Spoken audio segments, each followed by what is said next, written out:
davanti alla scuola.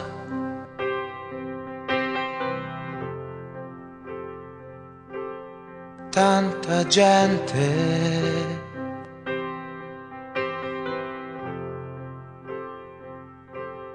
8:20, prima campana e spegni quella sigaretta.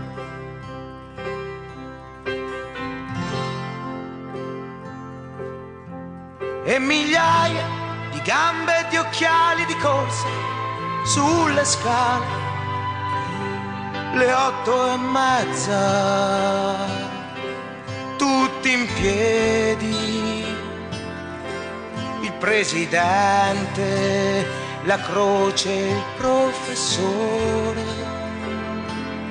che ti legge sempre la stessa storia, nello stesso modo, sullo stesso libro, con le stesse parole,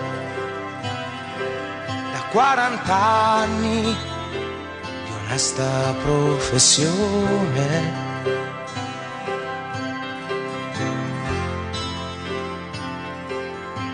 Ma le domande non hanno mai avuto una risposta chiara.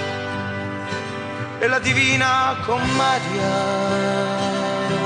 sempre più commedia, al punto che ancora oggi io non so se Dante era un uomo libero o un fallito, un servo di partito.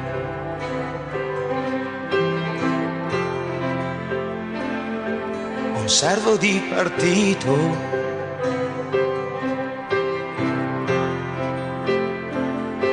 Ma Paolo e Francesca, quelli io me li ricordo bene, perché ditemi chi non si è mai innamorato di quella del primo banco, la più carina, la più cretina, cretino tu,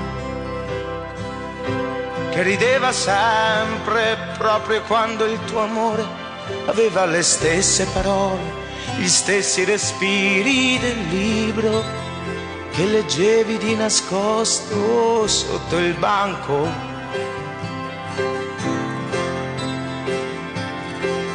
Mezzogiorno, tutto scompare, avanti tutti al bar, dove Nietzsche e Marx si davano la mano e parlavano insieme dell'ultima festa e del vestito nuovo, buono, fatto apposta, e sempre di quella ragazza che filava tutti meno che te.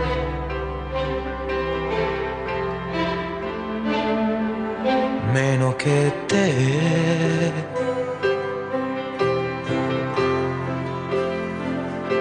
E le assemblee, i cineforum e i dibattiti mai concessi allora, e le fughe vigliacche davanti al cancello, e alle botte nel cortile e nel corridoio, primi vagiti di un 68 ancora lungo da venire e troppo breve da dimenticare.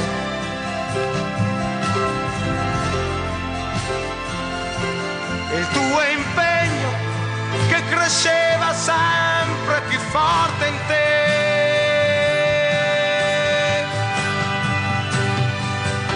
compagno di scuola,